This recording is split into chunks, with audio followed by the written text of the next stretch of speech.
일본에 나무. 예, 정책적으로 많이 심은 나무가 있는데 근데 그게 하필이면 알레르기를 굉장히 많이 유발을 시키거든요. 아, 예. 참 일본 정부 저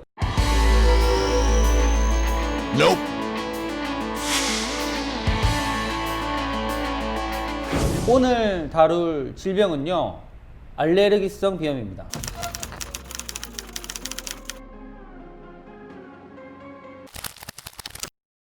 알레르기성 비염의 가장 큰 특징이 예. 코가 붓는 증상이거든요. 코가 그래서, 붓는 네, 증상. 그래서 수면 중에 예. 코가 부어서 숙면을 잘 취하지 못하는 그런 증상이 있을 수 있죠. 알레르기성 비염과 감기를 많이 오인을 하시는데요. 네. 알레르기성 비염은 가장 큰 차이점이 발열이 없다는 거거든요. 발열이 없다. 네, 그리고 굉장히 반복적이고 오랫동안 지속이 되고 그런 특징이 있습니다. 그래서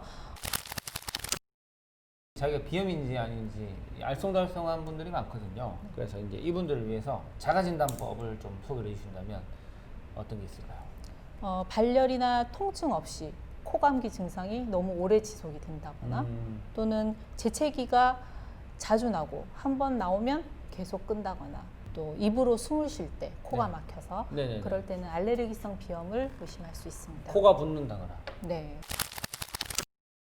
알레르기 검사의 비용, 네. 비용은 어떻나요? 네.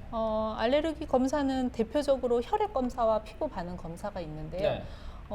혈액 검사 같은 경우에는 의료보험을 해서 5만 원에서 10만 원 사이. 아, 그래요? 예, 예, 네. 그 정도고 그다음에 혈액 검사는 대표적인 3종 내지 6종을 검사할 수 있거든요. 그래서 알레르기에 관련된 모든 검사를 다 하는데 10만 원에서 30만 원 10만 정도 원에서 30만 원. 예상하시면 예. 거의 모든 검사를 다 하실 수 있으실 겁니다. 그런데 그럼 혈액 검사 같은 경우에는 뭐 저렴하고 보험 검사, 네. 보험도 되고 하니까 네. 뭐 이거는 좀 물론 널리 할 것 같은데 신뢰성은 어느 정도 됩니까? 신뢰성은 뭐 7, 80% 이렇게 생각을 하는데요. 70, 80%? 예, 보통은 선별 검사의 의미로 혈액 알레르기 검사를 하거든요. 한 40종 정도를 네. 쫙 스크린을 해서 볼 수가 있으니까 네네. 간편하고 어느 정도의 알레르기 경향성을 볼 수는 있죠.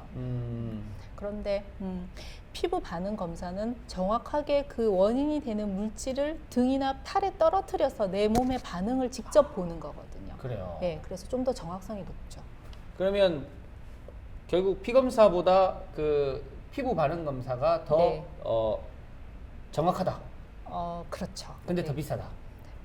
예, 그렇죠. 알겠습니다. 비염이 네, 완전히 낫기가 굉장히 어려운 병이다. 네. 그래서 뭐 불치병이라는 얘기가 네. 들리는데 이 정말 불치병입니까? 알레르기성 비염의 치료의 1차적인 목적은 완치가 아니고요. 네. 증상을 완화시켜서 예. 일상생활에 지장이 없도록 하는 겁니다. 치료 방법은 또 어떤 게 있어요? 네, 제일 중요한 건 원인이 되는 거를 피하는 거죠. 예, 회피요법. 회피. 예, 거기에 증상을 경감시키기 위해서 약물 치료 같이 해주시고요. 그리고 또 아까 말씀드렸듯이 약물 치료로도 증상이 좋아지지 않는 경우에는 면역 치료를 같이 해줄 수 있습니다. 뭐 알레르기성 비염에 약물 치료를 한다고 하면 증상이 있을 때 약을 드시는 거니까 그렇게 크게 부담스럽지 않은데요. 면역 치료를 한다고 하시면 굉장히 기간을 오랫동안 생각을 하셔야 됩니다. 얼마 정도? 보통 2년에서 5년까지 생각을 하고요. 더 예. 오랫동안 면역 치료를 하기도 합니다. 비용은 주사요법도 있고 또 혀 밑에 약물을 떨어뜨리는 설화요법도 있는데 비용은 보통 6개월에 50만 원 정도. 6개월에 50만 원. 네, 그 정도 생각하셔야 됩니다. 사계절이 뚜렷한 우리나라 같은 환경에서는 비염이 더 심한 편입니까? 네, 그렇죠. 기후 변화가 비염을 좀 악화시키는 그런 한 요인 중에 하나거든요. 네네. 그리고 네. 알레르기 종류 원인에 따라서 계절성 또 뭐 비계절성으로 나눌 수 있으니까요. 그 중에서도 봄, 가을 심하고요. 봄, 가을. 예, 하지만 요즘에는 여름에는 에어컨을 틀고 겨울에는 난방을 따뜻하게 하니까 예. 온도 차에 의해서 비염이 거의 사계절 계속 그래요. 있는. 의사 선생님들이 술, 담배, 스트레스 이게 최고 안 좋다고 하는데 네네. 그 중에서도 이게 최악이다. 네. 이게 어떤 게 있을까요?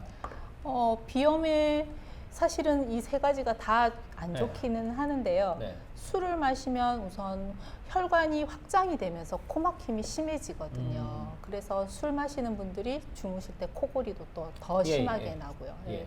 그래서 술도 안 좋고 예. 또 담배 같은 경우에는 특히 비염에 안 좋습니다. 이게 담배 연기가 호흡기 점막에 굉장히 자극적이거든요.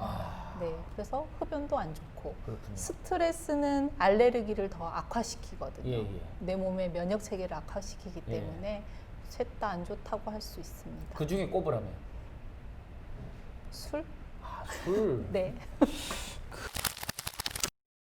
알레르기 항원 찾는 게 진짜 산삼 찾는 것보다 더 어렵다더라고요. 사계절 계속 알레르기를 유발하는 진먼지 진드기 같은 경우에는 바로 알 수 있고요. 네네. 또 사실은 인종이나 사는 지역에 따라서 또 알레르기를 일으키는 물질들이 좀 아. 다르거든요. 그래서 미국이 다르고 네. 유럽이 다르고 네. 또 우리나라, 일본이 다 다릅니다. 우리나라는 뭐 또 아까 말씀드렸듯이 진먼지 진드기, 네. 그다음에 풀, 쑥 이런 것들 네. 참 많거든요. 아. 그런데 일본 같은 경우는 일본 삼나무, 일본에 나무. 정책적으로 많이 심은 나무가 있는데 그게 일본 삼나무라고. 예. 근데 그게 하필이면 알레르기를 굉장히 많이 유발을 시키거든요. 아, 예. 참 일본 정부 저 그래서 우리나라는 일본 예. 삼나무가 사실은 잘 없거든요. 예. 그래서 일본에는 봄에 그 꽃가루가 날리는데 예.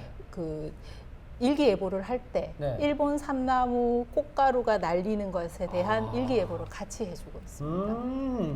야, 우리로 치면은 그 가로수로 많은 은행나무, 네, 맞습니다. 벚꽃나무에서 알레르기를. 네네. 야, 이건 진짜. Nope.